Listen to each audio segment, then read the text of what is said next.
Look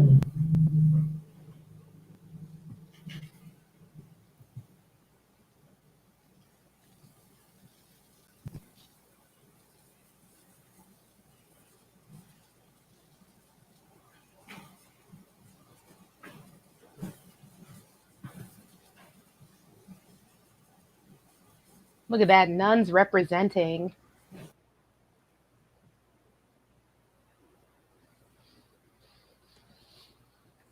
All right. Welcome, everyone. Thank you for being here as part of our third episode of Cassidy Theater and Company. My name's Katie Flanagan, and I am on the board at Cassidy Theater. So thank you so much for the support that you've been showing over the last couple weeks with these videos. I know during such a challenging time, it's great to have the support of our patrons, other actors, directors, and of course, who we will be talking to today, are fantastic folks behind the scenes, Amanda Magpoc and Jen Sindyla. So before I get into talking to these two today, I just wanted to encourage you, if you have a good time talking with us, listening to us, please consider making a donation to CassidyTheater.com and make a donation. You can see it right down there. So we appreciate anything that you're able to give, or time and talent in the future. So without further ado, thank you both, Jen and Amanda, for being with us today. Why don't we just start off by you saying what roles you've been involved with at Cassidy? Oh gosh. Well, I've been involved with Cassidy in a bunch of varied aspects. So there's backstage work, and there's costuming, and I've been on stage, and I've been up in the booth doing like spotlighting.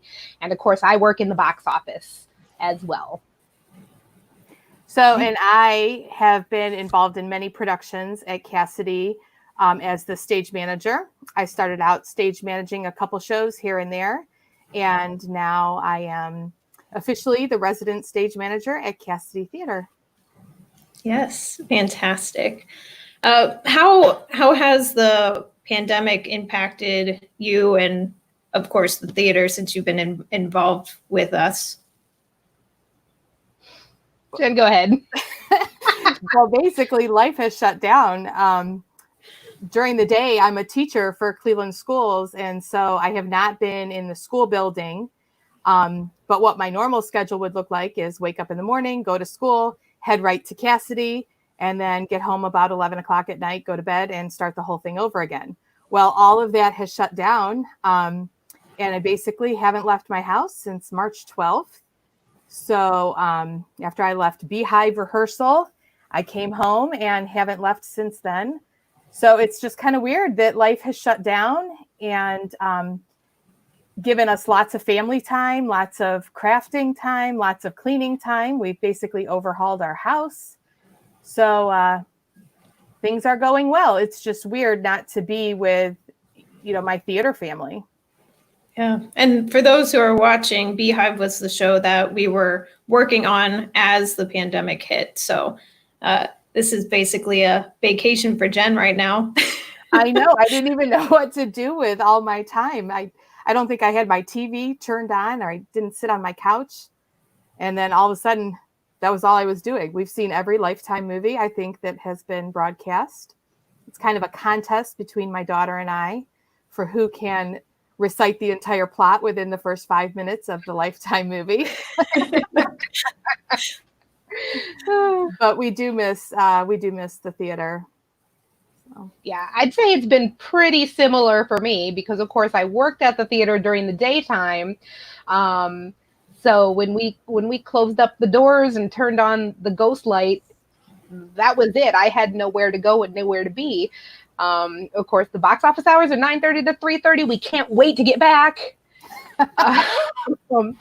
And then in the evening, rehearsals would be usually like around 7 o'clock. And sometimes I would have to be at rehearsal if I was in a show. And other times I would just show up to her rehearsal when I felt like I needed to fit costumes. And really, if I was doing costumes or backstage stuff, my time was mostly free and I could do whatever I wanted in the time I needed. Let me tell you, it's real fun to thrift shop for other people. I do miss that quite a lot. Yes. I've been home and those and things. And I should mention too that not only have these two worked backstage, but they've both been on the Cassidy stage in the past. So Jen, you were way back in the day as a kid. In the day. Yeah. 1982 to be exact was my Cassidy debut as a wooden soldier in Babes in Toyland. So that was back. David Jeckman directed, and I was little, but that kind of started my love for theater. Was that first theater experience ever, or was that just first at Cassidy? Well, that was the first at Cassidy. I had the starring role. Literally, I was the star in the Christmas pageant at church at about 2 years old. And my mom says I brought down the house because I was screaming up from the front of the church, Mom, I gotta pee.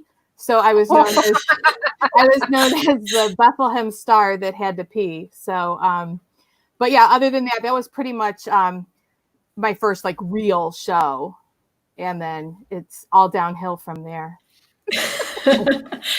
And Amanda, what was your first interaction with Cassidy? Oh, my first interaction with Cassidy was in the audience. I'm not sure of what my very first show that I saw was. I'm debating between either Little Shop of Horrors, because that is one of my favorite shows, and whenever it comes up, I try and see it anywhere, or the complete works of Shakespeare abridged, which is a hilarious comedy. And I remember thinking, wow, this little tiny theater tucked way back in the back put on really good shows. And we get that from a lot of our new patrons when they're, oh, I didn't know you were here. And then once they see it, wow, this is so professional. I love it. My first experience on the Cassidy stage and involved with Cassidy was Funny Girl. That was directed by Mike Major. And like, I'm not that old, but I was definitely cast into a role of like an older mother figure, just side characters. But that was good fun, and it's fun to work with the people. So I just kept coming back. Yeah, and I'm sure some of the folks who are watching this right now have probably had those types of experiences watching from the audience and then wanting to get onto the stage.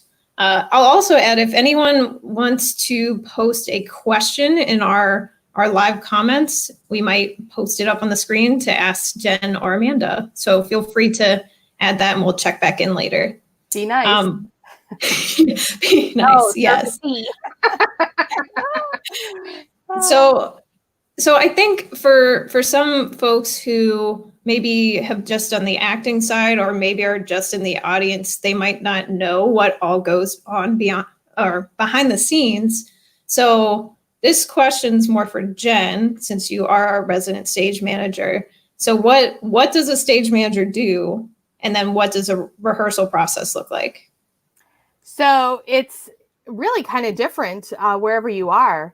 But I actually have a degree in theater from Baldwin Wallace, 1995. Woohoo! And my focus at that time was stage management. So we were trained as professional stage managers where you call the show and you are basically, once that show opens, in charge of the show. Nothing happens unless you say it happens, and so on, which is pretty much, how professional theaters run in some community theaters. Well, at Cassidy, it's all hands on deck. And as you're in charge of the show, but you're also really a crucial key person backstage, making sure everything is happening. I don't sit up in the booth and call the show at Cassidy. I'm very hands-on. And I sit backstage, I move the scenery, I do costume changes, I check props. It's basically whatever is needed for the show. I kind of look at myself as the backstage choreographer, because every move backstage has to be choreographed to move efficiently so that actors can do what they need to do, other backstage crew can do what they need to do, and that the whole show can go smoothly without any hitches. Not that hitches don't happen, but it's my job to choreograph all those moves to, get the show started on time, to keep intermission on time, basically kind of do a little bit of everything. She's a puppet master. Right. And sometimes I have to get out the hook and pull those curtain speakers off the stage because they're taking too long. Georgia. Yes. Just kidding. Shout out to her. No. Right. I love you, Georgia. Yeah. And I'm sure each show, as you and I have talked about in the past, some are a little more demanding than others. Especially I'm thinking 39 Steps, but also certain scenes in Plaid Tidings as well were pretty demanding. Oh, very much so. Very much so. That the Ed Sullivan show in Plaid Tidings was insane. It was, once that music started, you stood backstage and I was on stage left, Lou was on stage right. And we had every prop lined up. We were holding probably 2 or 3 in our hands at a time. The actors would just throw stuff off stage. We'd have to catch it so it didn't clash to the floor. We had to hand off the next prop. And if any one of us was off just a beat, the whole bit flopped. So we really had to be on and, on our game for that one. That was crazy. There was a sequence in 39 Steps that was the same way. 39 Steps, for those that didn't see it, was they had only 4 cast members, but 2 of the cast members played about a combination of 150 roles. And so there were costume changes and scene changes and curtain pulling. I really got to work out on my upper arm muscles on that one because it was, pull a traveler, pull a curtain, run back here, do this costume, do this prop. So certain shows have moments like that where it's all hands on deck and game is on. And then, there are other times where you're sitting and just being aware of what's going on to be ready to jump into action if something were to happen. Right. And I think it's incredibly smooth to see what's going on actually on the stage when all of that pays off in the end. And it certainly did. Right. It looks like, we got a comment in there. Jen bringing out the shepherd's crook. Yes, I do. I think that was in my picture was the shepherd's crook. Yes. And that first picture that we showed up on the screen before we began was from Plaid Tidings, right? That was from Plaid Tidings. That's the official, if it's not your prop, don't touch it. But the stage manager can touch anything she wants. Picture. Life lessons, right? Never a dull moment backstage when Jen is back there. That's for sure. So do you feel like your stage managing style has changed at all over the years, or are you pretty consistent? As far as style goes, I mean, it's certainly changed from college because, like I said, it was a very professional way of doing things back in college where, you called the show, you were responsible for everything. And now it's kind of like being a jack of all trades and doing what the director needs to be done. So as far as like through the rehearsal processes, each director has a different expectation from their stage manager. So I have to be very flexible to meet the needs of the director at the time and the cast and the production team and keep everybody, feeling good and I don't know, just keep the peace. I'm kind of more of a peacemaker and make sure everything happens the way it should happen and be the problem solver while I'm, meeting the needs for each individual show. So my organizational style doesn't change. I'm a very organized person and get everything exactly how it needs to be. But as far as like stage management style, I really adjust with each show to what the specific needs are. Mm-hmm. And I'm sure, Amanda, you can probably speak to that too, the piece of adapting towards certain directors and their needs, which kind of goes to a question that was asked in the chat about kind of what makes directors difficult to work with, or like how do you adapt to that? I'd say like the number one thing, without naming names. For me, the number one thing is good communication. If a director can communicate what they want, and then on the other side of it, whoever's working in whatever position, like Jen as stage manager, or me being backstage or doing dressing, or even as an actor, then we can communicate back what we're hearing, and together we put together a resulting finished product. So for me, communication, regularly checking in with people, and also being super open-minded to me is really important, because I feel like if you have lots of different brains coming at you in different directions, picking out the good stuff makes a really good show. And I think a big part of that also is respecting everybody's role.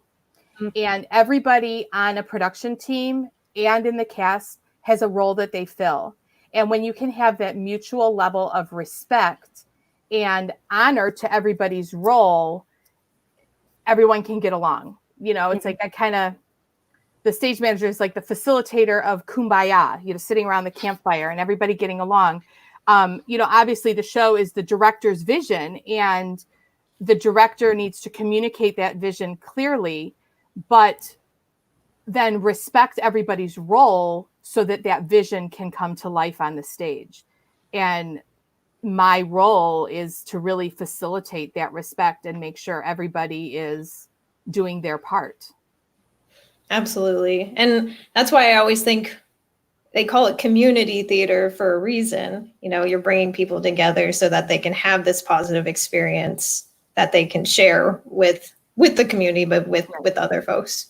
Right. I mean, and you have to know, like, everybody's a volunteer in community theater. So honestly, even people that get little stipends, they're really still considered volunteers, because the stipends, you know, don't even pay for your gas to get to the theater. But, you know, everyone needs to realize that people are donating their time and their energy all for the cause of the show. And everybody wants for the best of the show. So just respecting everybody and what they're putting into the show is... Bottom line, I think, is if it wasn't fun, we wouldn't do it. Absolutely. And so good communication and good respect helps make everything stay fun. But even when things are tough, and I mean, we've all come across situations that have been a little bit more difficult to handle than others, to be able to get through those situations in a professional and respectful manner, and then to be able to laugh about them afterwards. I'm a huge laugher, and I will always resort to cracking the joke. So, you know, just again, to be able to bring those difficult situations to a more humorous side and be like, oh yeah, well, we all made it through. We're all alive. You know, we've all survived this. Let's move on. Yeah. So, yeah. A lot of times, you know, of course, during tech weeks are rough sometimes. So, but that's, we don't talk about that's where the organization and, you know, it keeps things running smoothly. Yeah. When you see your family members disappear, it's probably tech week. Right. Or for me, like every day of the week. It's a 7-day-a-week job. Well, it was before March 12th. So. Right. Yeah. So why don't we jump over to some of the other backstage attributes? So Amanda, since you've worked in many different capacities backstage, what is it like, maybe literally, but also figuratively, to wear so many hats in, you know, props, stage crew, costumes, all of those areas? Yeah. So I think something that really is a testament to how community theaters work in general, and especially at Cassidy, is how supportive people are to just being a beginner. So I might not have known how to do any of the things that I know how to do at all if someone hadn't said, you can do it. We'll teach you. It'll be fine. Figure it out. So it's both intimidating and also exhilarating to say, yeah, this seems like something I can learn and something I can do and something that is going to be fun and something that's going to be productive for any particular production that we're putting on. And some of the things are things that we learn from other places. Like Jen, as a stage manager, of course, has studied and studied. One of my past jobs was at Cedar Point doing the Snoopy on Ice show. And although it wasn't really, don't tell, it wasn't really a thing that we did, occasionally those of us who were in the sky booth said, yeah, let's cross train just for fun. And let me tell you, you haven't run a spotlight until you've run a spotlight on an ice show. Those skaters are going so fast and you're moving your iris in and out, trying to follow them, and they're swinging all around. So just relaxing and figuring, mistakes will happen, but I have learned from my mistakes is super, super fun. And you never get bored. So like if you're in the spotlight for 1 minute and then you're miking people up and putting on their straps another minute, and some other time you're like, oh, let me help you put your makeup on. Whatever it is, there's always something interesting to turn your mind to. At the end of most productions, I kind of feel like, well, that was a blur. Had fun though. Right. It's like a 3-week long adrenaline rush. Yeah. It's just nonstop, keeps on going. Absolutely. So we're getting a bunch of questions in here, and one is actually one that I was going to ask from Utah. What was the most challenging show either of you have worked on? Hi, Utah. It's so nice to see you or not see you. Wow. I mean, each show has had its challenges. I talked about Plaid Tidings, that Ed Sullivan sketch was a beast. 39 Steps was a beast in itself just because so much happened. But then there's been shows like Pippin that it was a super easy show, but it had this turntable that had this massive bookcase structure on it. But not only was the bookcase structure there, the bookcase was fully stocked with books, real books, not fake books. So this turntable, I can't even tell you how much it weighed. And I had to move it with my leg. It was not automated. So again, thank God for Lou Petrucci backstage. The two of us, our bottom half of our leg made a stage appearance because we kept having to, every time the scene changed, move this thing. So that was physically challenging. But yeah, each show has kind of had its own challenge. I don't think I can really pick one show as being the most challenging show ever. You know, you've had shows of, 4 people, 39 steps, and then Joseph had a show of 54 cast members. So those present challenges in itself too, to round up. Yeah, someone had 54. Maybe it was Annie. I mean, there were 1,000 kids in Annie. So yeah, I mean, the challenges come show by show. I don't know, Amanda, do you have a different answer to that? I don't know. Oh yeah, well, for me, it's very personal because for me, my most challenging show to date has been Lend Me a Tenor, because it was the first time that I did costuming, like the first time I solo costumed. In past productions, I had been kind of just a little helper. Hey, sew a couple of seams, thanks so much. And I helped out other people, like Nancy Tabar has been a regular in the past, and Sharon Joyce has been a regular in the past. And this time, Bob Stacer was the president at the time. He said, hey, we'll give you a shot. And I said, okay. and I basically came from a place where I know how to mend my own clothes. And going from that was the base of my knowledge. Yeah, and yours. The base of my knowledge to, okay, now I gotta measure people, and I gotta study the era of clothing that people wore, and I gotta make sure it's comfortable on people, and count all these costume changes and pay attention to what's happening in the scene, and are there any special tricks that have to happen in the outfit. So that one was really challenging for me, going solo on that for the first time. I think it turned out really good. I hope other people liked it a lot. Another recent challenge that you worked on with us too was in Footloose. We had the massive bridge backstage that came apart into 3 pieces, but in order to take it apart and move it on, it was used in different scenes for different things, for different set pieces. And we had those real church pews that weighed about 4,000 pounds each that, again, we had to lift on and off. So it was physically challenging, physically demanding for us backstage. And also space. It was so tight. We were moving these massive set pieces in a very small amount of space, and they were very heavy. And of course we had to do all that quietly and in the pitch dark, and it was like super small space. So like I said, each show has its own challenges. Yes. As someone who was backstage on Footloose too, to watch you all put that together and stay quiet, like it was amazing. So kudos for that.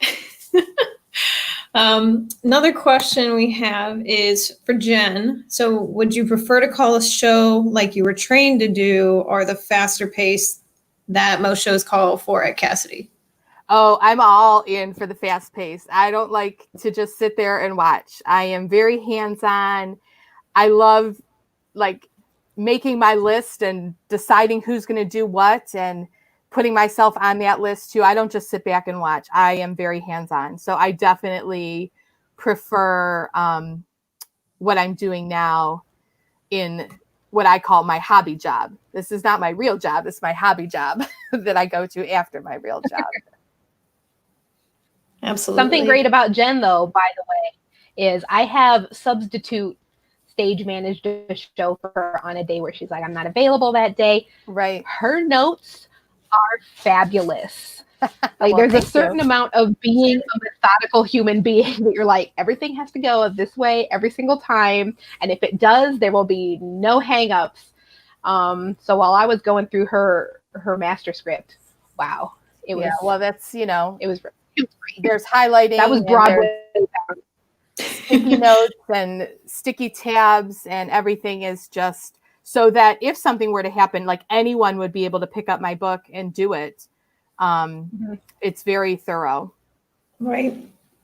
So obviously you two have worked on shows together, but do you know how many is the question? A whole bunch.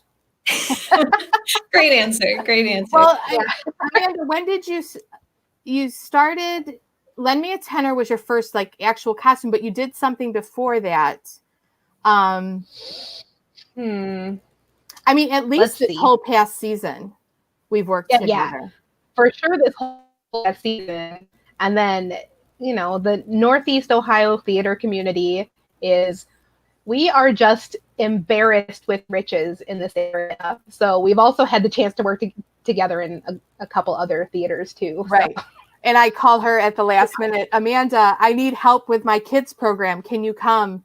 And I threw her backstage with, a cast of 100 kids for Willy Wonka. Like, help, I need help. I have too many Oompa Loompas. Get back here. So she came through for me in a lot of ways on that one.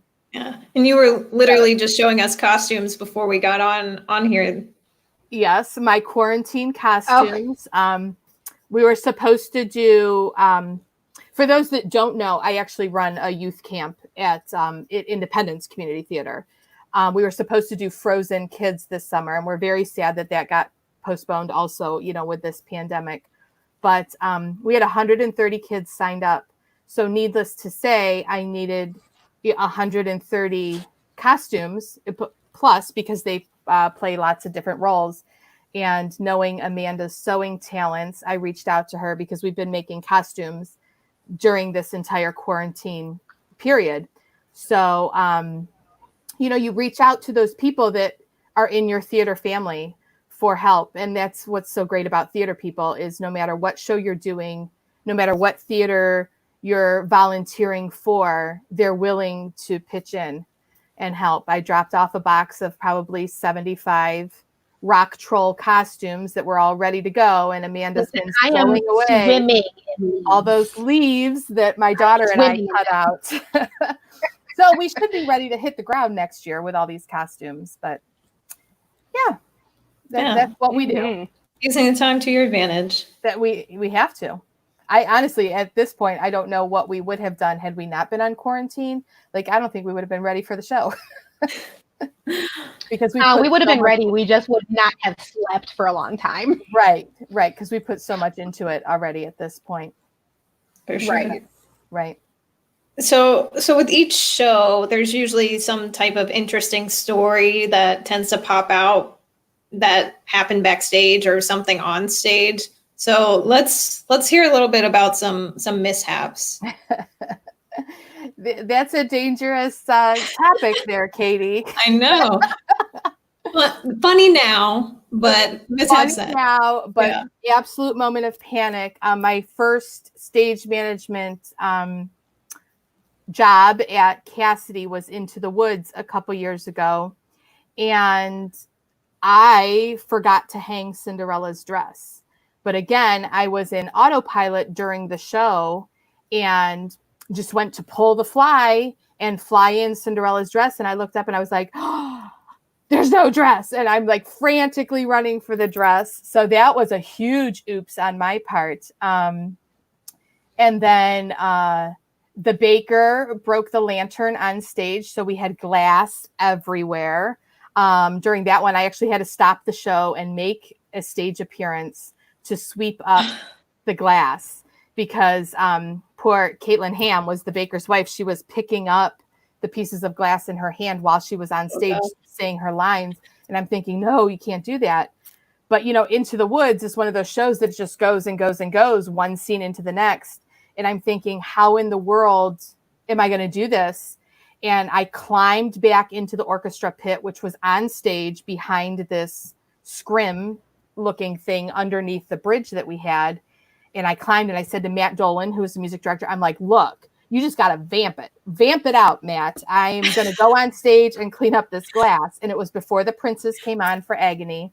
And he's just doing the Prince vamp. And I went out there, swept up all the glass. I got applause from the audience. So they enjoyed that. But that was a mishap. Of course, there are the things that happen on stage that I told you, I'm a big jokester and a big laugher. And when something happens, I go right to laughing. And there's been a couple times which, something's happened on stage and I've lost it backstage and had to run into the green room because I was laughing so hard. But thanks to Kevin and Pippin for falling into that big turntable with the bookcase, and Steven in 39 Steps flipping over on his chair entrance. So, those kind of mishaps happen all the time. Of course, when we lost the power to the orchestra for Annie, that was a moment of panic because all of a sudden in the middle of NYC, there was no music and the cast was still singing. And we were backstage going, oh my gosh, what do I do? And we're trying to figure out why in the world we lost power. We knew it was power because all the lights went out too. And realized that someone running across the stage unplugged the main power strip that was going to the orchestra. So once we found that, boom, we were back and rolling. But lots of different mishaps backstage. You got to roll with the punches and keep the show going. Absolutely. I think it'd be a good time to talk about that picture that we put up on the promo of a big mishap that happened on stage during an actual show. So of the 4 photos that I know Katie put up to show the live stream, one of them is a photo that I took from backstage during the production of Little Shop of Horrors. And it was super stormy that particular weekend. The power kept going on and off and on and off. And we were really worried about if we were going to have to call the show and say, okay, we got to postpone this show before it started. But the power came on and we went ahead with the show. And here we are in the middle of, if you can believe it, Suddenly Seymour, the most climactic song of the show as far as the love story in the show, and the lights went out. And of course, it's modern times. Everybody has a cell phone in their pocket, and just naturally, everyone reached into their pocket in this completely dark room. Audience members, and although we're not supposed to keep our phones backstage, a lot of people still do. So backstage, we were also pulling out our phones and turning out the lights. This was a show that Jen was not actually the stage manager of. It was Mandy, who was at the time the stage. She walks up front and she says, "Okay, guys, just be calm. Do you want to see the rest of the show?" And the audience says, "Yeah." And so everybody just kept their phone lights on, aimed it at the stage, and you can see Lauren and Justin playing the two title characters, singing their hearts out a cappella, no sound at all. Meanwhile, the music had been piped in from our green room. Was it? No, they were back in the back corner on the side of the stage. Doesn't matter. The point is, we needed power for the music, but we also happened to have backstage a piano, just a plain upright piano. And Brian Bird was the music director. He somehow managed to dig out the piano that we hadn't been using through the whole rehearsal because it was piled behind a bunch of other things. So during that song, he dug out the piano from backstage, pushed it just far enough into the backstage area. And by the time the next song started, he was playing along. And Justin, amazingly, has a really excellent pitch. He was already in tune with the piano in the song that he was singing. And we just finished the entire show. That's something I will never, ever forget. And, we're grateful to technology and also to our patrons who were just all on board, excited to see what was possibly a one-of-a-kind experience that, there's no telling whether or not you'll experience something like that again.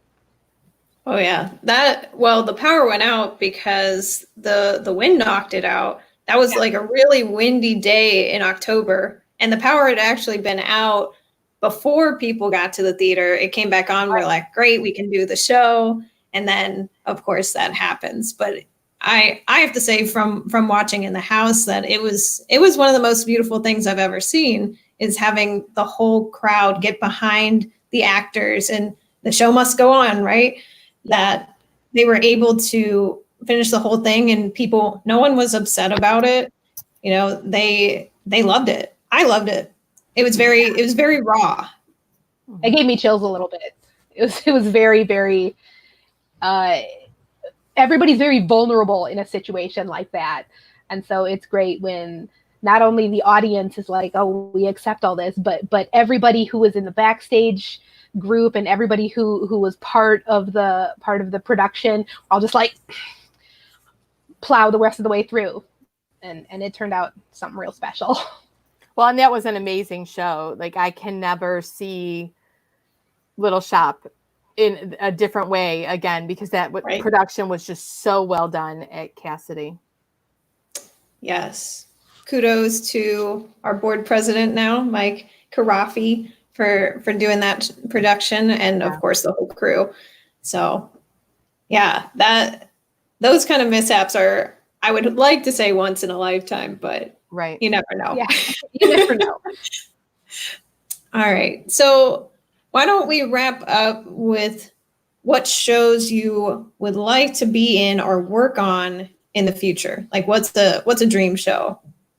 Oh, I have to say, Come From Away. I knew it's coming. Yeah, I saw Come From Away on tour last year when it came through, and it was just a life-changing piece of theater for me. So I would love to direct it one day. If I can't direct it, I'd be honored to stage manage. It's just a phenomenal piece of theater that I'd love to be a part of. Agreed. I have two big favorites that I think I would love to see on stage or be a part of. One of them is 1776, and my dream role is absolutely either John Adams or Benjamin Franklin. And as we're becoming more progressive as a theater, I feel like little gender non-conforming casting. I'm ready for it. And another one is In the Heights, which I think anyone who lives in any kind of, well, it's very topical right now where people are worried about their livelihoods, and it means something where you come from as a person. That's always topical. That's always important to people. It always hits close to home. I would like to be cast as the piragua guy. Thank you.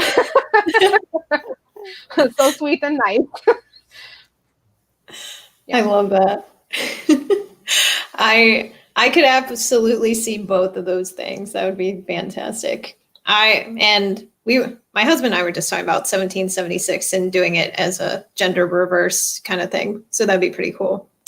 There's one last question that popped in. Do you prefer being on stage or backstage? Ooh.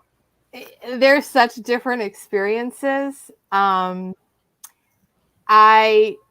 enjoy both. My onstage role is Sister Robert Ann in Nonsense. I've been playing that role since 2000, so 20 years now. I'm not sure if I've become Sister Robert Ann or if Sister Robert Ann has become me, but it's a whole different experience. I know a lot at Cassidy. You have not seen me, on stage. I haven't performed on stage at Cassidy since 1982 as the soldier, but I certainly enjoy performing, being part of an ensemble. But I very much enjoy my role backstage too. So it's not a very good answer to that question, Steve, but they each have their own special place in my heart. Yeah, for me, it's definitely like a by show basis. What do I want to do for this show? Because there are some shows where you're like, oh, I have to play this part. It speaks to me, or I have to sing that song. It fits my abilities so well. And there's other shows where you think, oh boy, it would be fun controlling what's going on backstage, and even some shows where you're just like, oh, it'd be great if I could just be in the booth with my spotlight. And yeah, I have cues, but mostly I'm just watching the show. Well, and the bottom line is we're performing backstage too, because we say every line and sing every song backstage. So we're performing in our own way, and we just get to do our own character back there. So Jen Sindyla, the stage manager character, is very entertaining backstage, stage left corner. I agree with that. I could usually do every move to every song, every dance. Footloose was a huge hit backstage. We had all the dance moves down and would just perform. Mamma Mia, oh my goodness, the mega mix. Like we all were dancing. Joseph back in the corner, Ian and I moving that bed. We were singing in harmony. So, we certainly perform backstage. That's for sure. Mamma Mia, I was just in the booth. So you probably couldn't see me because you were always backstage, but that end mega mix, I leaned as far over that balcony as I possibly could to dance along with every move. Well, and when I ran the spotlight for Chorus Line and Nuncrackers, I sang all the Nuncrackers harmony because of course I knew it because I had already played the role, but it's like, we're up in the booths, Joellen and I singing along to all the songs, doing the YMCA moves. We definitely perform backstage. Yes. No. Once a performer, always a performer. Right. Simple answer is both all the time. There you go. We're indecisive people, Steve. Indecisive. Hey, I think it's good to see all different aspects of the theater and all the different perspectives, that no matter what, you're performing and contributing to making that show a success. So thank you both for being on this afternoon to talk and dig a little further into what it's like working a show backstage at Cassidy. And you're very welcome. Yeah, thank you so much. And again, I'll just send in a quick reminder, if you enjoyed our conversations today, consider making a contribution to the theater and keeping the arts alive. We can't wait for the day that we get to come back turn off that ghost light so that we can perform again. So thank you both. And next week we will have somewhat of what I'll call a mini Joseph reunion, since couple folks showing off their awesome talents. So be on the lookout for that. And otherwise, I hope you all have a fantastic afternoon, and we'll see you at the theater in the future. All right. See you later. Bye.